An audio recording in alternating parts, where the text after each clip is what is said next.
बोलिए सदगुरुदेव की जय।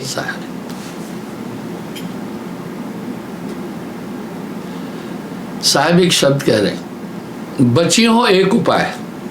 बड़ी खरी बात है। सिर्फ एक उपाय से बच सकते हो। बची हो एक उपाय, सार नाम को उपाय के, दूसरा कोई और जतन नहीं मुक्ति को। वाह, बड़ा साफ साफ कह रहे हैं, और जतन नहीं मुक्ति को, कोई कोटन करे उपाय। मैं अक्सर एक बात अपने प्रवचन में उठाता हूं कि नाम के बिना आदमी सब तरह से हीन है। गुरु प्रिजर्व कर देता है। आप देखिए, भारतीय बीज निगम में भी मेरे कुछ लोग हैं, अक्सर मेरी उनसे बात होती है, बीज भी मंगवाता हूं, तो वो दाने को वो भी प्रिजर्व करते हैं।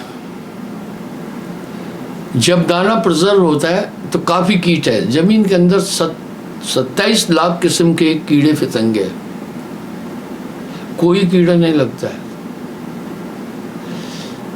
उसको औषधि युक्त कर लेते हैं।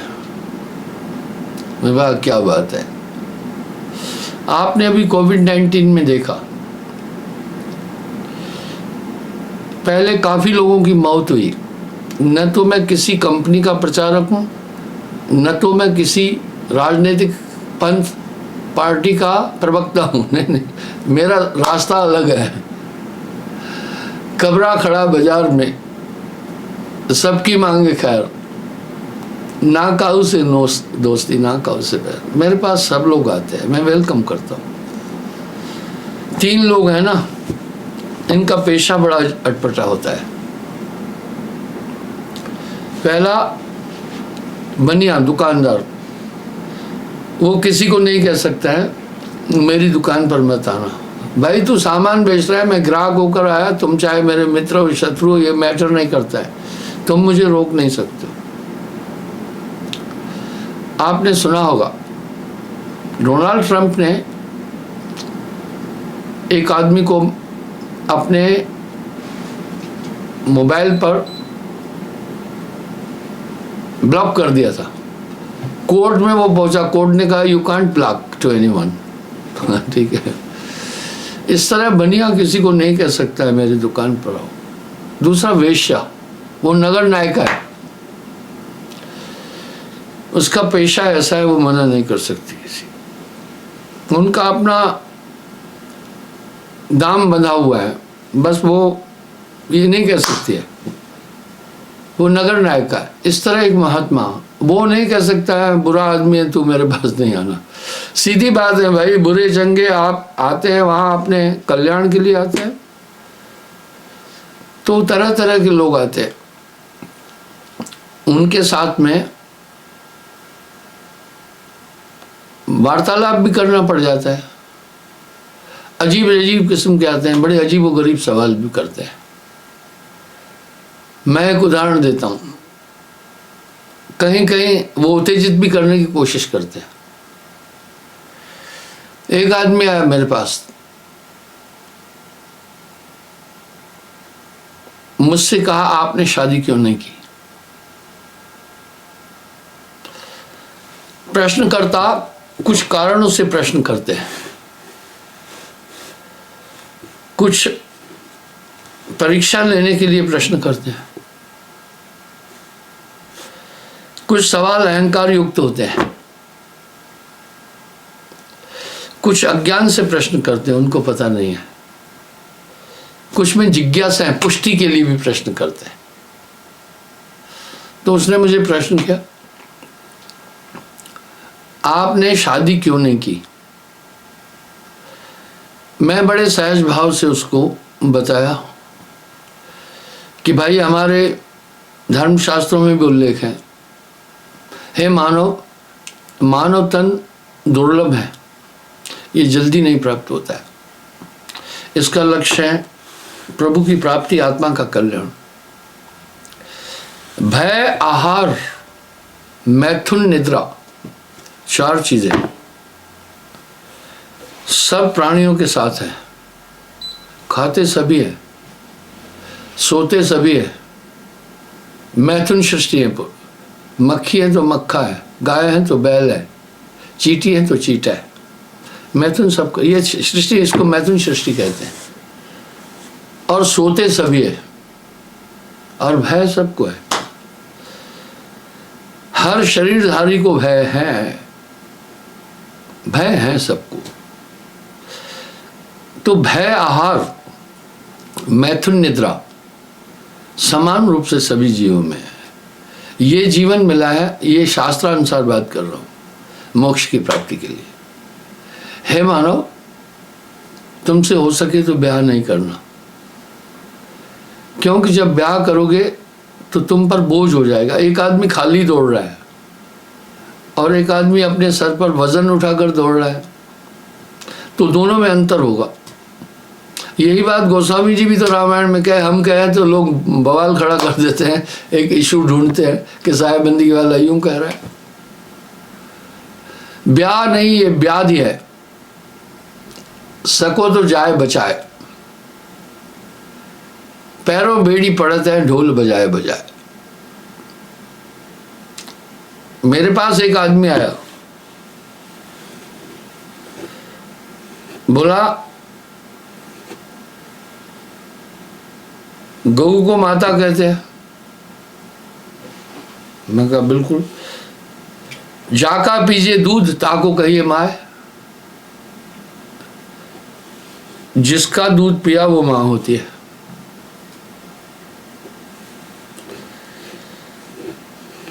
बोला तो भैंस को क्या कहेंगे?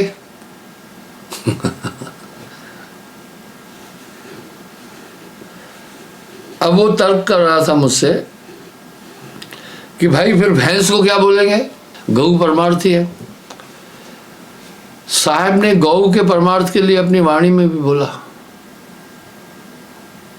भैंस के लिए एक उल्लेख नहीं मिलता है कहीं।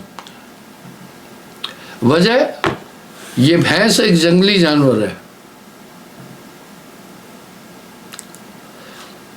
भैंस जंगली जानवर है। आपने देखा होगा दक्षिण अफ्रीका में भी वाइल्ड बेफलोज है। मैंने पहले भी उदाहरण दिया। आप ये मत सोचना कि शेर निर्भय है। शेर जंगल का राजा तो है, चतुराई के कारण, फुर्ती के कारण, पर शेर कुछ प्राणियों से डरता है। वो वाइल्ड बेफेलो से भी डरता है। उसमें बड़ी ताकत है सर में,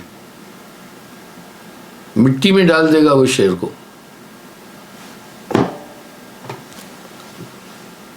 मगरमच्छ से भी डरता है। मगरमच्छ के जबड़े में इतनी ताकत है कि हाथी को भी खींच के ले जाता है। गेंडे से भी डरता है शेर। जंगली सुअर जो ताकतवर है उससे भी डरता है। पर शेर की एक नेचर है, जिद्दी टाइप है। जब भिड़ जाता है ना, पीछे नहीं हटता है। मध्य प्रदेश में एक बार एक हादसा हुआ। आप देखो, ये वाइल्ड बेफलो, इनके सर में बहुत ताकत होती है। आप गेंडे को अभी देखिए। तो मध्य प्रदेश में एक हादसा हुआ। हाईवे पर, जो भोपाल से सांची की तरफ जाता है, ये वाक्या करीब 15-20 साल पहले का है। एक शेरनी का 2 सुअरों से टक्कर चला। एक चीज आप अनुभव करना, जब भी जोड़े में होंगे ना, कोई भी जीव नहीं भगते हैं। फिर चाहे लंगूर जोड़े में है तो दोनों लड़ेंगे। इस तरह जो भी प्राणी जोड़े में है ना, वो फिर एक दूसरे का साथ दे देते हैं। सुअर सुअरी दोनों तगड़े थे। शेरनी से मुकाबला हुआ, हाईवे था, उस तरफ भी बड़ी भीड़ खड़ी हो गई, इस तरफ भी खड़ी हो गई। मुकाबला 7-8 घंटे चला।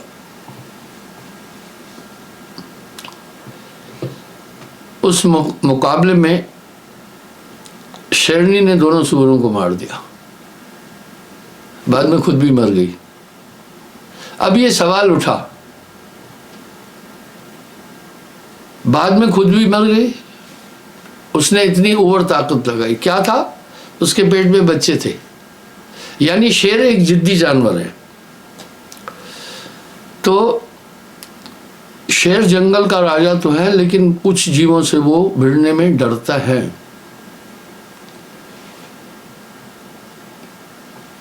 इस तरह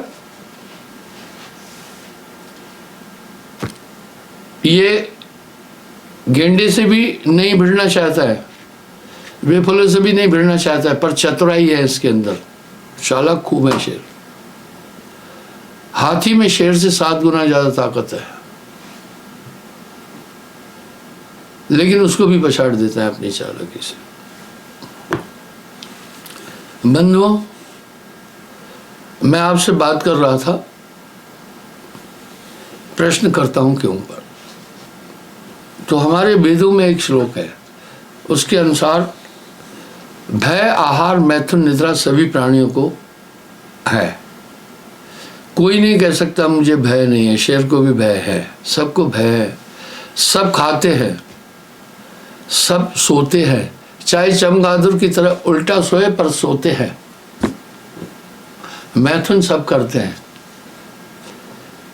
वो मैथुन करने की विधियां अलग अलग है, पर ये मैथुन सृष्टि है, सब मैथुन करते हैं।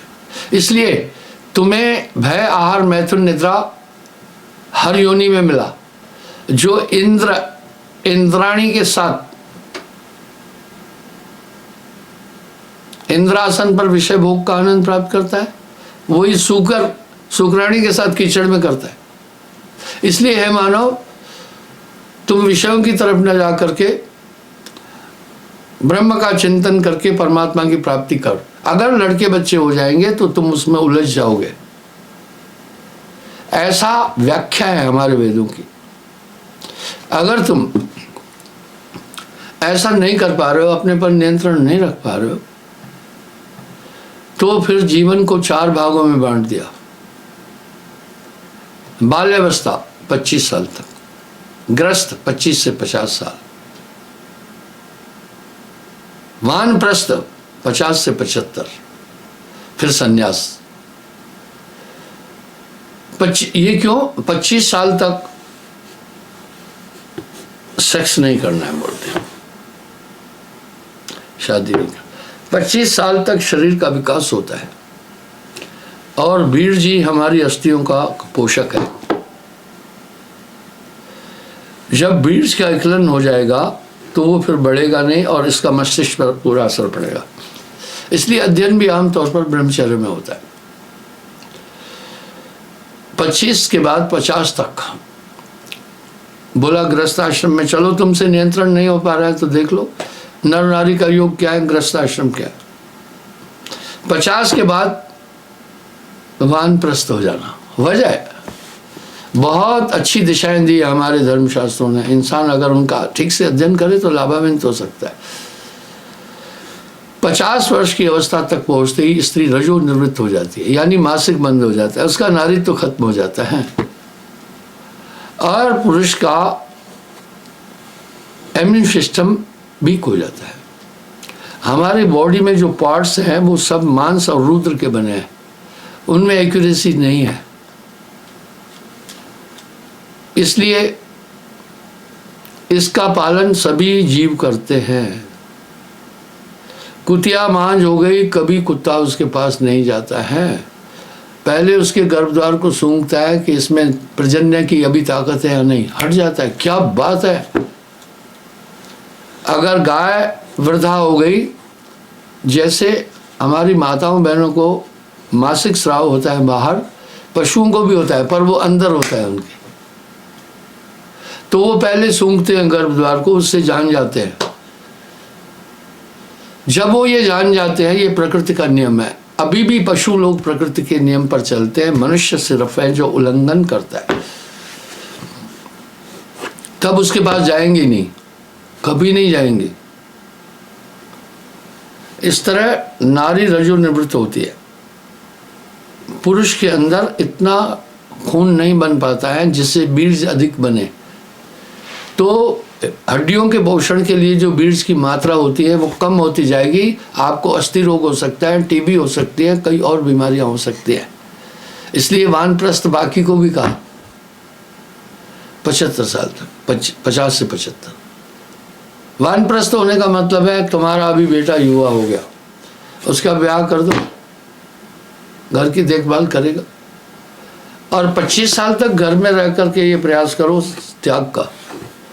धीरे धीरे घर की जिम्मेदारी अपने पुत्रों दौत्रों को दे दो, तुम अपना ध्यान प्रभु में लगाना। 75 साल की अवस्था में जब पहुंच जाओ, एक रात्रि को पति पत्नी दोनों उठना, कहना हे प्रिय, तुम्हारा हमारा साथ यहीं तक था, अब हम संन्यास लेते। स्त्री पूरब की तरफ चली जाए, पुरुष पश्चिम की तरफ चले, और ब्रह्मचर्य का जीवन व्यतीत करें, संन्यास का। कुछ अपने पास नहीं रखें, एक समय भोजन खाएं, शीतोष्ण का भाव खत्म करें, ये तो शरीर को है। इस तरह ब्रह्म का चिंतन करना अंततः सागत है। कोई बात नहीं। मैंने उस आदमी को ये बात समझाने की कोशिश की जिसने मुझसे कहा कि शादी क्यों नहीं की, लेकिन वो झगड़े के लिए उतारू था। प्रश्न करता तो कुछ अज्ञान से प्रश्न, उनको पता नहीं है, प्रश्न करते हैं। कुछ लोग अहंकार से प्रश्न करते हैं, तोलने आते हैं। कुछ लोग तर्क के कारण से, कुछ अहंकार से आते हैं। तो दुकानदार ग्राहक को देखकर जान जाता है कि इसकी प्रवृत्ति क्या है। मैं जान गया ये मेरी बात ही नहीं सुन रहा है, मैं तर्क रख रहा था जी, उसने मेरी बात को सुना नहीं, बस उसका मूड ही लड़ाई का था, कुतर्क का था।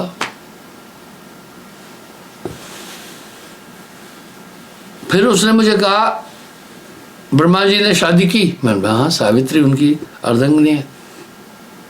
विष्णु जी ने विवाह किया। मैं वहाँ लक्ष्मी जी उनकी भार्या है।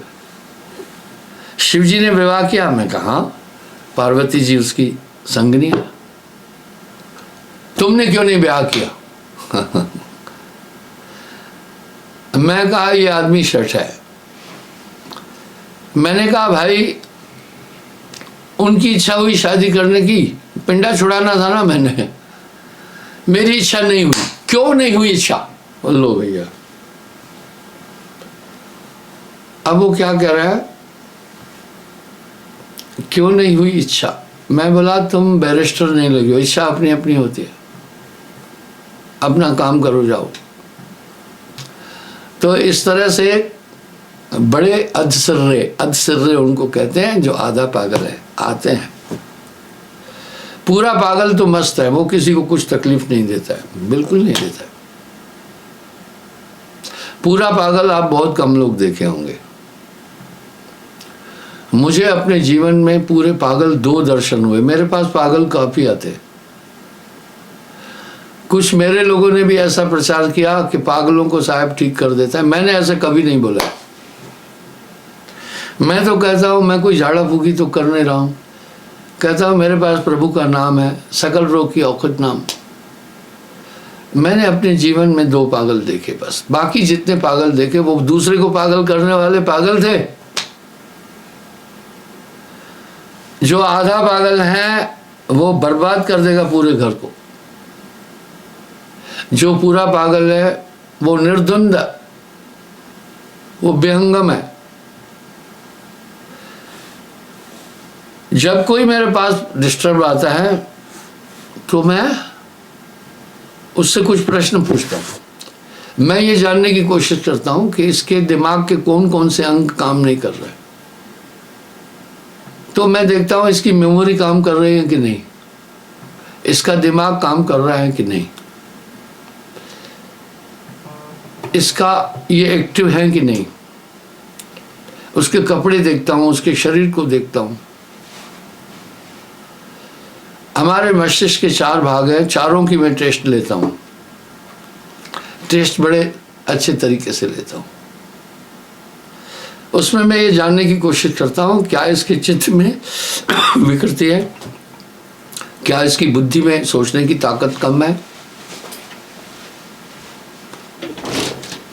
क्या इसको या अपना एक्टिव कम है। तो बॉडी से दिखता है। जो ठीक से कपड़ा पहना हुआ है इसका मतलब है मान मर्यादा समझ रहा है। जिसकी सेहत ठीक है, टाइम से भोजन साजन खा पी रहा है, फिर कौन सा पागल है। वो तो दूसरे को पागल करने आता है। कुछ लोग पागल की बड़ी एक्टिंग करते हैं, तो मैं जान जाता हूं उस पागल को। मुझे 2 पागल अपने जीवन में, मुझे 2 पागलों का वास्तविक दर्शन हुआ है। एक आदमी को ऑटो रिक्शा में मेरे पास लाए, 2 और साथ थे, उसकी बीवी भी। बोला गुरुजी ये पागल हो गया, कृपा करो। मैंने उससे पूछा क्या नाम है तुम्हारा। वो नाम फाम क्या अपना बके जा रहा था। उसने पहले अपनी कमीज उतार दे मारी उधर। अरे मैं बोला कहाँ रहते हो। मैं जान गया इसका चित्त भी काम नहीं कर रहा, बुद्धि भी काम नहीं कर रही। ये पहली बार जीवन में एक सच्चे पागल का दर्शन हो गया मुझे। उसने बनियान उतार के फेंकी, अंडरवियर उतार के फेंका, वो नंगा वहां चलने लगा, जवाब ही नहीं दिया। अब वो जब पूरी बात कर रहा है तो पागल कौन सा है, फिर वो तो दूसरे को पागल बना रहा है ना। इसी तरह एक स्त्री थी, बड़ी पीड़ा हुई मुझे। गर्मी का मौसम था,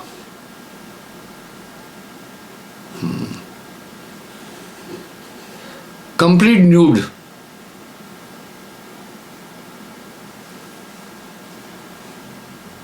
वो रोड पर जा रही थी और उसने अपने ऊपर एक बेहद गंदा कंबल रखा हुआ था। बाल बहुत बिखरे बिखरे थे। वो चली जा रही थी। नारी अपना तन जल्दी नहीं दिखाती। ये 2 पागल मिले, बाकी तो पागल मुझे मिलते रहते हैं। पर आइए बताता हूं, कुछ सीजनल पागल है। चलो पागलों पर बात हुई। कुछ थोड़े टाइम पर पागल होते हैं, फिर ठीक हो जाते हैं। मैं आपको पागल खाने का एक वृत्तांत बताता हूं। आगरा का पागल खाना और रांची का पागल खाना बहुत मशहूर है।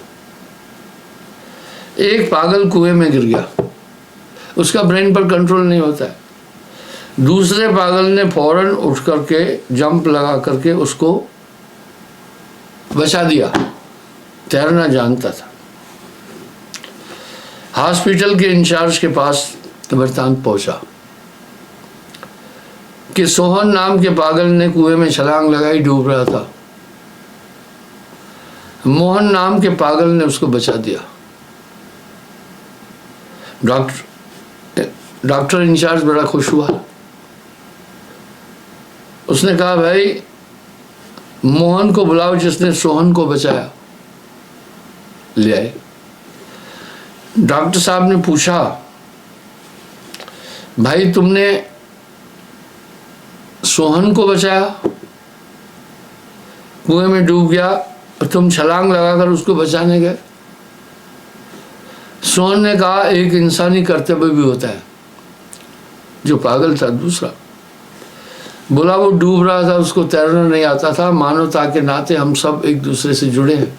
मैं जंप लगा के महाराज उसको बाहर निकाला, डूबने से बचा दिया। हॉस्पिटल इंचार्ज ने डिस्चार्ज सर्टिफिकेट बनाया कि ये आदमी पागल नहीं है, ये जा सकता है। इतने में कोई दौड़ता हुआ आया, कहा जी जो मोहन कुएं में कूद गया था उसने फांसी लगा करके सुसाइड कर ली, पेड़ पे लटका है। सोहन ने कहा, जिसको डिस्चार्ज कर रहा था, बोला नहीं लटका नहीं है, फांसी नहीं लगाई है, पानी में गीला हो गया, मैं सुखाने के लिए उसको लटका के आया। आमतौर पर आजकल अवसाद में लोग ज़्यादा है, हर 10 आदमी में 3 आदमी अवसाद में है, डिप्रेशन जिसको कहते हैं। तो ऐसे लोग सीजन जब बदलती है उन पर एक असर पड़ता है। काफ़ी पागल मेरे पास आते हैं, मैं कोई पागलों का स्पेशलिस्ट नहीं हूँ, लेकिन व्यवहार करते करते बात उनकी स्थिति समझ में आई। तो वो यानी आप देखिए उसने फिर उसको लटका दिया उधर। जो इस तरह के आधे पागल होते हैं बहुत खतरनाक होते हैं, पूरे घर को पागल कर देंगे। कुछ तो सिर्फ ड्रामा ही करते हैं, मैं ड्रामा बताता हूँ। एक माता मेरे पास आई, बोला गुरुजी लड़की को किसी ने कुछ कर दिया है। मैंने कहा भाई क्या कर दिया है? बोला जदों से इसकी कड़माई हुई है ये अजीब हरकतें कर रही है, नहाना नहीं, बाल खुले रखना, कभी कभी कुछ आड़ी टेढ़ी बातें करना। मैंने लड़की की तरफ थोड़ी पैनी नजर से आंख में देखा, उसने आंख चुरा ली, समझ में आ गई कहानी। कहानी समझ में आ गई मुझे। मैंने उसको थोड़ा एकांत में ले जाकर पूछा, मैं कहा लड़की ड्रामा नहीं करना, मैं समझ गया तू पागल नहीं है, जब से कड़माई हुई तब से तू पागल हो गया है। तू बता तेरा कहीं और जगह विवाह करने का प्लान था क्या? बोला हाँ, माता पिता नहीं मान रहे, जबरदस्ती मेरी कड़माई कर रहे हैं, कड़माई की। तो ऐसे ऐसे एक अवसरवादी पागल होते हैं, एक सीजनल पागल होते हैं, एक नकली पागल होते हैं, एक असली पागल होते हैं। पर मेरे विचार से दुनिया पागल खाना है ये साहब, क्योंकि ये तो न्यूटन ने भी कहा, संतो ये जग बोराया साहब ने कहा, ये जग पागल खाना है। पागल उसको कहते हैं जो अपने दिमाग का प्रॉपर इस्तेमाल नहीं कर सकता है। इसलिए इंसान भी, वास्तविकता ये है कि धर्मशास्त्र भी कह रहे हैं कि आत्मा अमर है, पर वो आत्मा की तरफ झुक नहीं रहा है, इस भौतिक शरीर के लिए जी रहा है। मैं लोगों को यही बोलना चाहता हूँ, आज के प्रवचन का सार भी यही है कि भाई ये जीवन खत्म हो जाएगा, इसके लिए किसी प्रमाण की जरूरत नहीं है, क्योंकि प्रत्यक्षम प्रमाणम कितम। आपके बड़े बुजुर्ग चले गए, देखते देखते आप शमशान घाट में उनको फूंक के आए, या ईसाई और मुसलमान गाड़ दिए। यूपी में अभी भी गरीब लोग जो संस्कार नहीं कर पाते हैं, जल प्रभावित कर देते हैं, छठरी बना करके गंगा जी में पठा देते हैं। आपने कोविड-19 में भी देखा होगा, ऐसा हुआ। ऐसा यूपी में होता है, बिहार में भी होता है, जल प्रभावित। और इसका उल्लेख साहब ने भी कहा है, आदमी का संस्कार 4 तरह से होता है। पहला फुकंत, फूंकना, जलना। दूसरा गड़ंत, गाड़ देते हैं। तीसरा बहंत, बहा देते हैं नदियों में, मछली मगरमच्छ खा जाए। चौथा लुटंत, यूरोप आदि कुछ देशों में डेड बॉडी को ओपन फेंक देते हैं ताकि चील बाकी जीव इसको खा ले, प्रदूषण न हो। लाशें फूंकने से बहुत बड़ा प्रदूषण होता है, इसलिए आजकल वैज्ञानिक थ्योरी से इलेक्ट्रिक द्वारा भी लाशों को एंड कर दिया जाता है। तो 4 दाग से सतगुरु न्यारा। हम नहीं देख रहे हैं क्या, हमारे बड़े बुजुर्ग सब चले गए, इस जीवन के बाद भी जीवन है। ये मान्यता सभी धर्मों की है, तभी तो ईसाई भी कह रहे हैं ना, स्वर्ग का राज्य उनका है जो उदार हृदय के हैं। हम लोग भी, हमारे धर्म में भी लोग शुभ कर्म कर रहे हैं, जन्नत की प्राप्ति के लिए मुस्लिम लोग भी दान वगैरह बाकी चीज़ वो भी कर देते हैं। कहने का ये मतलब है, जब हम सब ये जानते हैं इस जीवन के बाद भी आगे जीवन है, आत्मा अमर है, कैसी विडंबना है, कैसी बेवकूफ़ी है। हम अपना ये पूरा समय जीवन का जो मोक्ष की प्राप्ति के लिए सिर्फ इस बॉडी के लिए गुजार रहे हैं। लगता है हमारी सोच पर किसी का नियंत्रण है। एक ऐसी असुरी ताकत हमारे अंदर बैठी है जो हम सबको बाध्य करती है केवल इस शरीर के लिए जीने के लिए। तभी साहब कह रहे हैं, कहे कबीर किस किस को समझाऊं सब जगह अंधा। अंधा क्या दिया? किसी को अंधा कहो तो बहुत बुरा मानता है। आप साहब कह रहे सब जगह अंधा क्यों कह रहे हैं? अंदर का कुछ दिखाई नहीं दे रहा है उसको, न मन दिखाई दे रहा है, न बुद्धि दिखाई दे रही है, न काम दिखाई दे रहा है, न लोभ दिखाई दे रहा है, वो नहीं देख पा रहा है। इसलिए साहब ने तुकबंदी नहीं की है, महाकवि थे। कहे कबीर सब जग अंधा, सबको लगल बा पिटवा का धंधा। इसलिए जब ये नहीं देख पा रहा है तो उसको अंधे की संज्ञा दे दिया साहब ने, ठीक है। और कह रहे सब जग अंधा, सबको लगल बा पिटवा का धंधा। इसलिए आपके अंदर एक ताकत बैठी है जो विवश कर रही है इसी जीवन के लिए जीना। आप बच्चों को स्कूल क्यों भेज रहे हैं? पढ़ने के लिए। आप बच्चों को इसलिए भेज रहे हैं कि इसका भविष्य आगे बनेगा। प्राचीन काल में बड़े बड़े सन्यासियों के आश्रम थे और गुरुकुल थे, वहाँ पहले मोक्ष का लाइसेंस पढ़ाया जाता था। यही हमारी संस्कृति है। ये धर्म संसार में महान क्यों कहलाता है मैं आपको बताता हूँ। हम अपने गांव में अच्छे और बुरे आदमी का मूल्यांकन करते हैं। ये मूल्यांकन उसके बॉडी से नहीं करते, हम उसके कर्मों से करते हैं। जो हमेशा दूसरे का उपकार कर रहा है, किसी को दुख नहीं दे रहा है, भलाई में तत्पर रहता है, हम कहते हैं भाई बहुत अच्छा इंसान है। ये मूल्यांकन हमने उसके गुणों से किया। इसी प्रकार से जो आदमी दुष्ट आत्मा है, जो दूसरों को कष्ट दे रहा है, हमेशा पाप कर्म कर रहा है, किसी को दुखा रहा है, उसको हम कह रहे हैं भाई आदमी ठीक नहीं है। हालांकि 2 आंख 2 पैर 2 हाथ उसको भी है, उसको भी थे। तो किसी भी के कर्मों का मूल्यांकन, किसी भी व्यक्ति का मूल्यांकन हम उसके कर्मों से करते हैं। इसलिए प्राचीन काल में क्या था, हमारे लोग सजग थे, पाप नहीं कर रहे थे, छल नहीं कर रहे थे, संस्कृति उत्तम थी। अभी क्यों? अभी हम फ्री स्टाइल लाइफ जीने लगे, यूरोपीय और पाश्चात्य संस्कृति पर चल रहे हैं। हम अपनी संस्कृति को भूल गए। तो इस तरह सामने बात है, जब हम हमारी मान्यता एक है, हम सब मान रहे हैं इस जीवन के बाद भी जीवन है, आत्मा हमारा नित्य। फिर हम इस नाशवान शरीर के लिए क्यों जी रहे हैं? इसकी वजह है ये जो ब्रेन है, मैं इस पर बहुत बोलता हूँ, मन है, ये इस बॉडी के लिए सोचेगा, कभी आपको प्रेरित नहीं करेगा ईश्वर तक जाने के लिए। तभी तो साहब कह रहे हैं भाई तेरा बेरी कोई नहीं, तेरा बेरी मन। बच्चा कभी स्कूल नहीं जाना चाहता है, लेकिन माँ बाप तो उसको पढ़ाते हैं ना। माँ बाप जानते हैं कि आगे जीवन बसर करने के लिए विद्या बहुत ज़रूरी है, नहीं तो इसका जीवन बसर कठिन हो जाएगा। इस तरह से वो हमें पढ़ाते हैं। बच्चा, मैं उदाहरण देता हूँ, बच्चे स्कूल जाने से पहले रोते हैं। मेरा एक भतीजा है अनाम, स्कूल जाने से पहले आधा घंटा रोता है। अभी तो बड़ा हो गया, शादी ब्याह हुआ। तो एक दिन मैं ध्यान में बैठा था, वो रोना शुरू कर दिया।